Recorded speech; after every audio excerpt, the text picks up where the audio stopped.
नमस्कार। देश नहीं झुकने देंगे में बहुत बहुत स्वागत आप सभी का। मैं हूं आपके साथ अमन चोपड़ा। एक बार को कल्पना करिए, आप सोच कर देखिए साहब कि रमजान का कितना पवित्र महीना चल रहा है, कितना पवित्र महीना, और एक मुस्लिम देश दूसरे मुस्लिम देश पर बम मार रहा है रमजान के इतने पाक महीने में। पाकिस्तान, ये देखिए आप क्या हाल किया है अफगानिस्तान।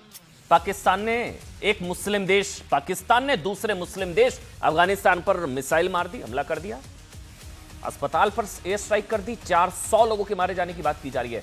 400 लोगों की हत्या। एक मुस्लिम देश ने दूसरे मुस्लिम देश पर मिसाइल मार दी। रमजान के पवित्र महीने में 400 लोगों का नरसंहार कर दिया, अस्पताल पर मिसाइल मार दी। लेकिन बात दरअसल ये हो रही है कि भारत में क्या आप, मैं कह रहा हूं भारत छोड़िए, पूरी दुनिया में क्या आपको पाकिस्तान के खिलाफ उस तरह का आक्रोश, गुस्सा नजर आया आपको? जैसा गाजा में था, जैसा ईरान में स्कूल में मार दी थी तो क्या हाल हो गया था, ये अस्पताल में मारा गया है। अस्पताल में मिसाइल मार दी, 400 लोग मार दिए पाकिस्तान ने। मतलब ईरान पर इजराइल और अमेरिका के हमले को लेकर जो गुस्सा था, आक्रोश था, भारत में ईरान पर हमले को लेकर जैसा शोर था वैसा शोर, कुछ लोग हैं खाना पूर्ति कर रहे हैं कि गलत मार दिए सब, लेकिन लोग सड़कों पर उतरना खामनाई के लिए, या दूसरे स्कूल में जो मारा था 160 लोगों को इजराइल ने, सड़कों पर उतर गए थे, गलत हुआ, ये सब वैसा नजर आया आपको? भारत में खामनाई की मौत के विरोध में काली पट्टी बांधकर ईद मनाने की तैयारी हो रही है। ये भी सुन लीजिए आप। भारत के अंदर एक चीज मैं अपडेट दे रहा हूं आपको, कह रहे हैं कि काली पट्टी बांधकर ईद मनाएंगे। हम लोग पूछ रहे हैं अफगानिस्तान पर हुआ हमलों के विरोध में भी क्या काली पट्टी बांधी जाएगी? कि जो काबुल में हुआ, we stand with Kabul, Kabul के समर्थन में क्या ऐसा होगा? क्या काली पट्टी बांधकर ईद मनाई जाएगी? या मुस्लिम देश को मारता है तो दर्द नहीं होता, मुसलमान को मारे तो दर्द नहीं होता? मतलब भारत में ईरान के लिए जो इस्लामिक उम्मा दिखाई दिया था ना, वो अफगानिस्तान में मारे गए 400 लोगों के लिए क्यों नहीं है? क्या ऐसा इसलिए क्योंकि ईरान पर हमला करने वाले यहूदी और ईसाई देश हैं, लेकिन अफगानिस्तान पर हमला करने वाला पाकिस्तान खुद एक मुस्लिम देश है? आज ये बात भारत के लोगों को भी शायद समझाने की कोशिश की जा रही है कि जिस उम्मा के नाम पर भारत के एक दोस्त इजराइल का खुला विरोध होता है। मैं कह रहा हूं ईरान का समर्थन करने में किसी को कोई दिक्कत नहीं है, आप करिए। ईरान हमारा मित्र देश है भाई, ईरान हमारा मित्र देश है, लेकिन उम्मा के नाम पर आप भारत के मित्र देश इजराइल को खुलेआम गाली देते हैं। उम्मा के नाम पर ईरान को खुला समर्थन करिए, खुला समर्थन। सच क्या है उसका? अमेरिका, इजराइल और ईरान के बीच आप और सुनिए आज की एक और बड़ी खबर। 18 दिन से युद्ध चल रहा है, 18 दिन से। ग्लोबल उम्मा के कॉन्सेप्ट को सच बताने वाले एक भी मुस्लिम देश ने ईरान का सैन्य समर्थन किया नहीं किया। मैं नहीं कह रहा हूं, ये किसने कहा है वो भी सुन लिए। हालांकि वो अब जिंदा भी है नहीं, पता नहीं वो मर गया है शायद। ये अभी दावा किया जा रहा है इजराइल की तरफ से, इसको मार दिया। इसने मरने से पहले चिट्ठी लिख दी एक। ये ईरान की सुप्रीम नेशनल सिक्योरिटी काउंसिल के सचिव हैं अली लारीजानी। ये बहुत दुखी है, ईरान बहुत दुखी है, बहुत पीड़ित है। वो कह रहा है हमारा कोई साथ ही नहीं दे रहा कोई मुस्लिम देश। 56 मुस्लिम मुल्कों में एक भी मुस्लिम मुल्क ईरान के साथ क्यों नहीं है? उम्मा का क्या हुआ? इस्लामिक एकता का क्या हुआ? ये बहुत दुखी हैं लारीजानी। हालांकि इजराइल कह रहा है अब तो मार दिया, इधर चिट्ठी उधर खत्म, कार्यक्रम खत्म, मार दिए इनको लारीजानी। दुख है ईरान को बहुत ज्यादा। ईरान के security chief, supreme national security council के सचिव, इन्होंने मुस्लिम मुल्कों और दुनिया के मुसलमानों को एक ओपन लेटर लिख दिया। क्या कहा उन्होंने, वो पढ़िए, बहुत इंपॉर्टेंट है। कह रहे हैं कि इजराइल अमेरिका से युद्ध के दौरान ज्यादातर इस्लामिक मुल्कों ने सिर्फ बयानबाजी की है, जबानी जमा खर्च। वो ईरान के साथ मजबूती के साथ खड़े ही नहीं हो रहे। वो पूछ रहे हैं ऐसा कैसा सच्चा मुसलमान भाई? वो पैगंबर मोहम्मद की शिक्षा का भी हवाला देते हुए कह रहे हैं कि अगर कोई मुसलमान मदद की पुकार सुने और मदद ना करे तो वो कैसा सच्चा मुसलमान नहीं है? मुस्लिम मुल्कों ने उम्मा को भुला दिया, ईरान अकेला पड़ गया, मुस्लिम मुल्क उसके साथ नहीं है।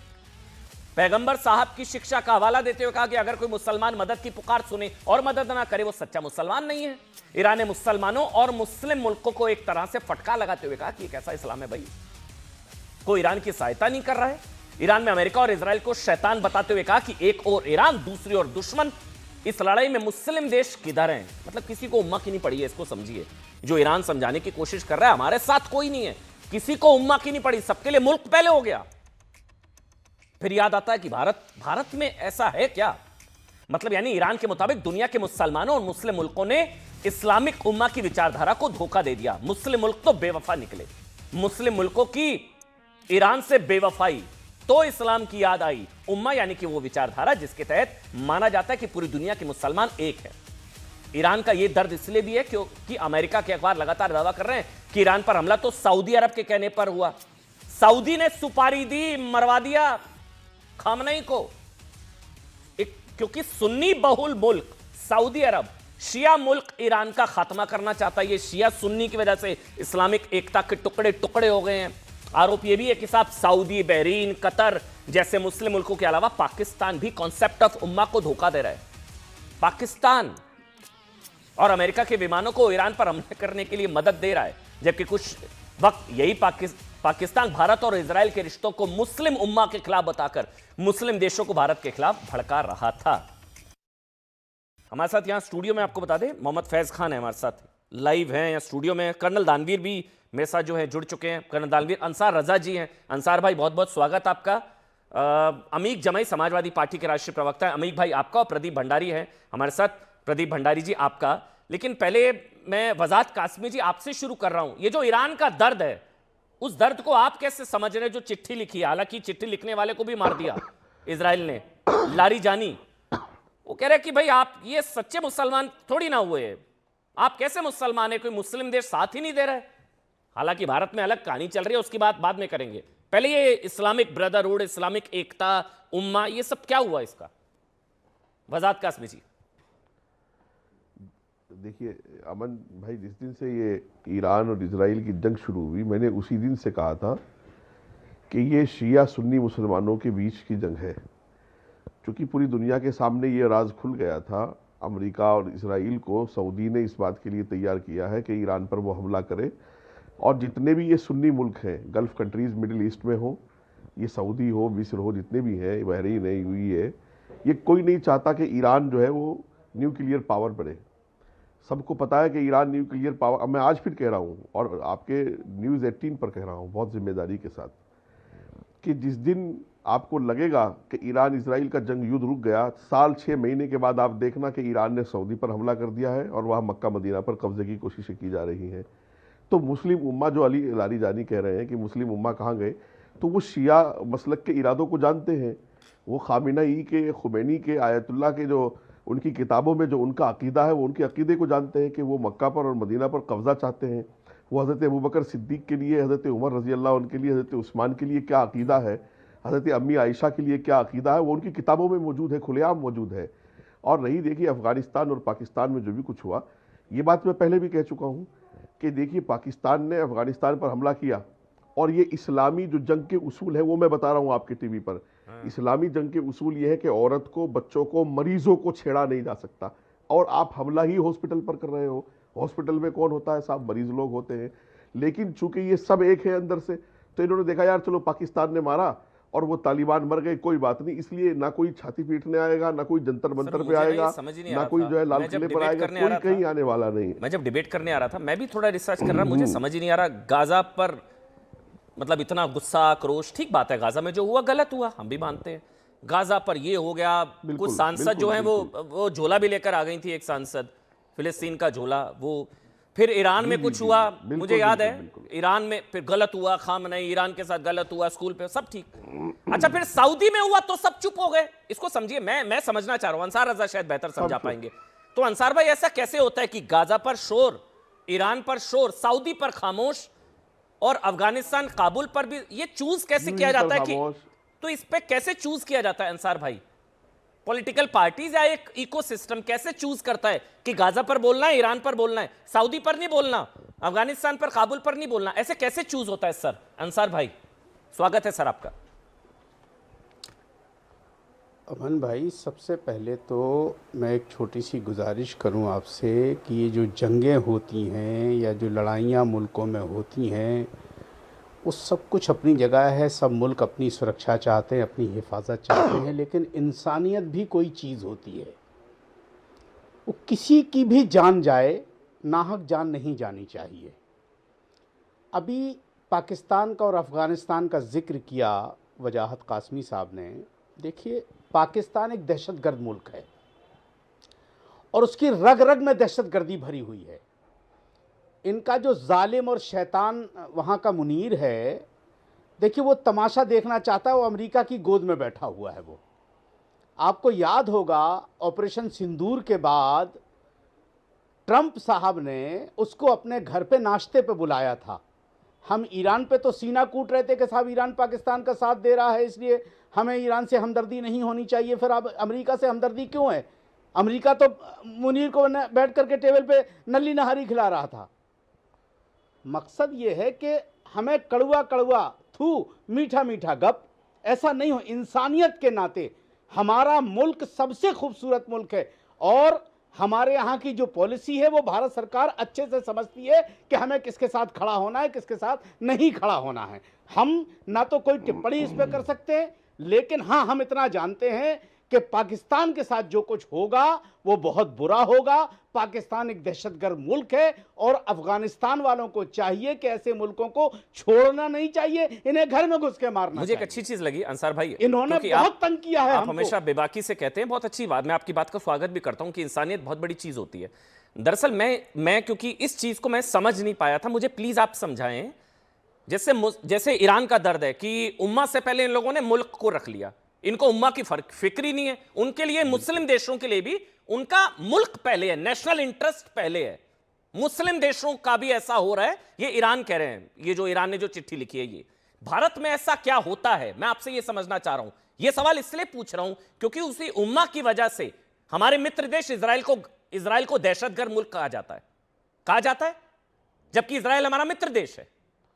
ईरान भी मित्र देश है, आप ईरान का साथ दीजिए, ईरान भी मित्र देश है, लेकिन इजराइल को दहशतगर्द मुल्क कहा जाता है, तो वहां मुल्क से पहले उम्मा आ जाता है। सर हमारा अंसार भाई, हमारे मुल्क का जहां तक भारत का सवाल है, पाकिस्तान से बड़ा दुश्मन हमारे लिए कोई नहीं है। सीधी खुली एक बात, पाकिस्तान हमारा खुला हुआ दुश्मन है। बाकी किससे क्या ताल्लुकात हैं वो पूरी दुनिया एक बात अच्छी तरीके से जानती है।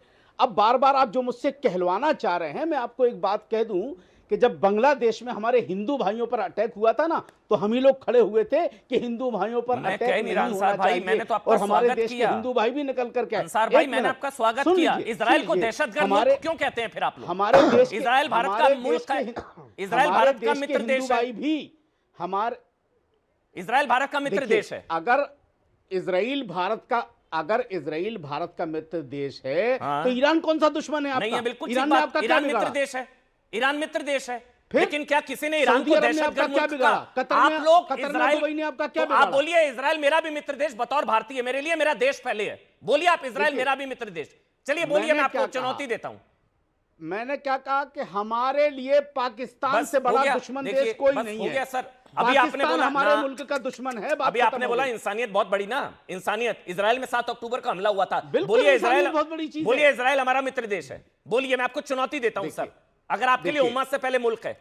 नहीं, आप चुनौती देखिए, आप चुनौती मत दीजिए। हमने देखा है कि गाजा पे जिस तरह से आज आप जो 400 बच्चों की बात कर रहे हैं ना, हॉस्पिटल में जो हमला किया है पाकिस्तानियों ने, गलत। ये इन्होंने अपने आर्मी के, मैंने भी आवाज उठाई थी, गाजा में गलत हुआ।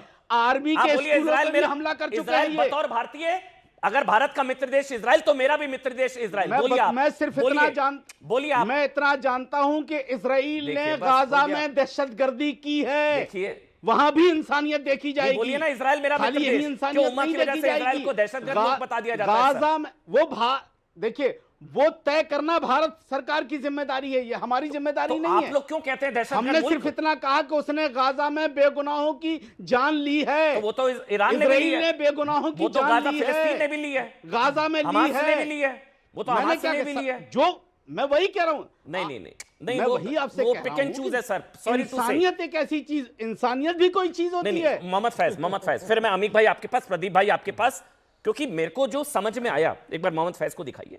ये तो मुस्लिम मुल्कों ने बता दिया कि देशित पहले है, उनका मुल्क पहले है, उम्मा बाद में है। बेशक। और ये ईरान भी यही कह रहा है। बेशक। यहां क्यों उल्टा हो जाता है? मिथ्या चेतना में है, फॉल्स कॉन्शियसनेस में है ये लोग। बिल्कुल, ये लोग देखिए क्या होता है अमन भाई, एक टर्म है फिलॉसफी में, मिथ्या चेतना या फॉल्स कॉन्शियसनेस।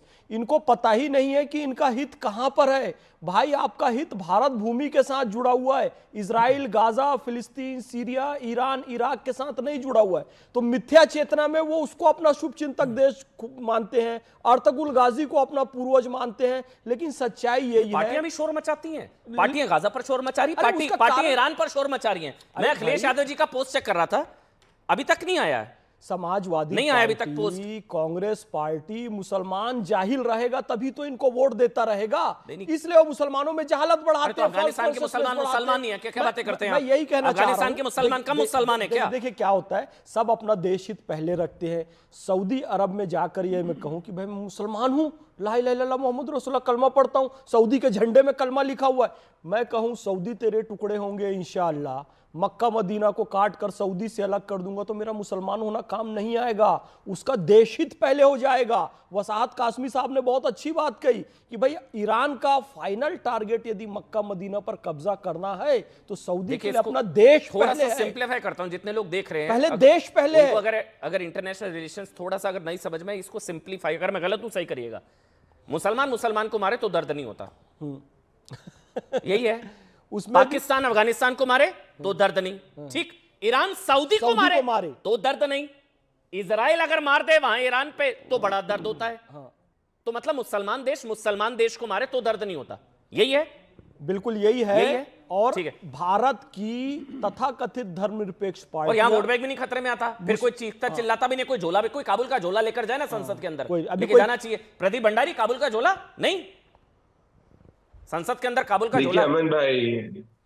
अमन भाई, ये प्रियंका वाड्रा ये गाजा का जो है एक बैग लेकर गई थी।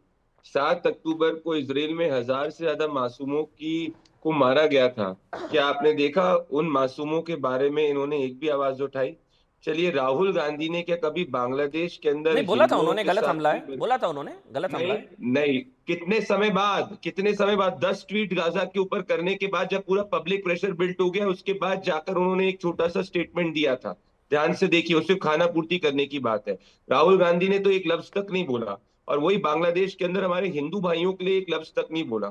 तो इनकी असली प्रेम पाकिस्तान से है, इनका राष्ट्रहित भारत में नहीं है, इनका हित पाकिस्तान में है। तभी सर्जिकल स्ट्राइक से लेकर अभी तक हमेशा ये देखते हैं पाकिस्तान किससे खुश हो जाए, या इनका तुष्टीकरण का बोर्ड किससे खुश हो जाए। अरे पाकिस्तान वालों को दुनिया में कुछ नहीं पूछ रहा, सबसे नाकाम फेल्ड स्टेट कांग्रेस ही पूछ रहे हैं ना। नहीं, लेकिन मैं जब मैं आपसे बात कर रहा था, मुझे लगा मैं फैक्चुअली गलत ना हो जाऊं, इसलिए मैंने सर्च किया कि क्या अखिलेश यादव ने काबुल पर कुछ बोला है। फिर मैं दोबारा मैंने सर्च किया, कि मैं क्रॉस चेक करा, फिर मैंने रिसर्च टीम को बोला चेक करके बताइए, फिर मैंने AI से पूछा, फिर मैंने सारे आर्टिकल सर्च करे, नहीं मिला मेरे को। अमीक भाई, आपको मिला क्या? अगर अखिलेश यादव ने जो काबुल में अस्पताल पर हमला हुआ, 400 लोग मारे, ईरान पर जो हुआ गलत हुआ, उस पर बोला अखिलेश जी ने, अफगानिस्तान पर क्यों नहीं बोला? कैसे चूज किया जाता है सर? यही विरोध कर दे, कम से कम प्रवक्ता है। हम तो देश के मुखिया से ये उम्मीद कर रहे थे कि शहीद आयतुल्लाह खामनेई साहब के असैसिनेशन पर देश का मुखिया जो कुरान शरीफ गिफ्ट करके आए थे, राष्ट्रपति से पहले आयतुल्लाह खामनेई से मिलके आए थे, देश का मुखिया उनके लिए ट्वीट करेगा। भारत के हमारे देश की तीसरी सबसे बड़ी पार्टी के नेता आदरणीय अखिलेश यादव जी ने पहले दिन से लेकर आज, और जो आप कह रहे हैं वो आप कल सुनिएगा, हम युद्ध के खिलाफ हैं। अच्छा, आज पूरा दिन हम वॉर के खिलाफ हैं। इफ्तार में बिजी होंगे। आपका जो एक सुंदर सा सवाल है उसका जवाब दे। अरे आपकी आदत है 30 सेकंड नहीं बोलूंगा, टपक पड़ेंगे आप। नहीं, वो बिजी होंगे। बीजेपी को, RSS को आप मौका देंगे। अखिलेश जी बिजी होंगे आज। अफगानिस्तान पर अस्पताल में 400 लोग मर गए, पता नहीं क्यों नहीं बोला। पहले आप बुलाएंगे ना, पहले आप बुलाओगे समाजवादी पार्टी को, और फिर आप कमेंटबाजी करोगे। अरे मुझे हो सकता है बोला हो अमीक भाई, मुझे पता नहीं था, मुझे फैक्ट चेक कर दीजिए, शायद उन्होंने बोला हो, मुझे पता नहीं। अरे नरेंद्र मोदी का ट्वीट तो दिखाओ, नरेंद्र मोदी का बोला, सरकार ने बोला ब्रूटल, सरकार ने बोला है, ट्वीट तो दिखाओ। बिना पढ़े आए डिबेट में, सरकार ने बोला ब्रूटल। नरेंद्र मोदी का दिखाओ। अरे सरकार ने बोला, विदेश मंत्री का दिखाओ। अखिलेश जी ने नहीं बोला, अखिलेश जी ने नहीं बोला, आपको फंसा दिया। अमेरिका इजराइल से, अच्छा आपका भी फादरलैंड वही है ना। अखिलेश जी ने नहीं बोला, आपको फंसा दिया, गलत किया अखिलेश जी ने। चलिए ठीक है, बोलिए। अरे जिस तालिबानियों को बीजेपी ने जहाज से पहुंचा के आए थे, जिस तालिबान को अमेरिका ने बनाया, हम बोलेंगे निर्दोषों पर बात बोलने करेंगे, हम दीजिए, पहले कहेंगे बोलने दीजिए फादरलैंड पूरा। जो गए थे, अमीक भाई पूरा बोलिए, ऐसे नहीं बीच में नहीं। फादरलैंड जो गए थे मोदी जी, खामनेई साहब पे बोले अच्छा आप सिलेंडर भीख में मांगोगे ईरान अच्छा से, अब हमले की सिलेंडर वहां से आलोचना कर चाहिए, दीजिए, अब अब मौका है फादरलैंड आपके की पास। तारीफ करोगे। बोल दीजिए ईरान पर जो पाकिस्तान ने अफगानिस्तान पर हमला किया वो गलत, बस इतना बोल दीजिए, है ना।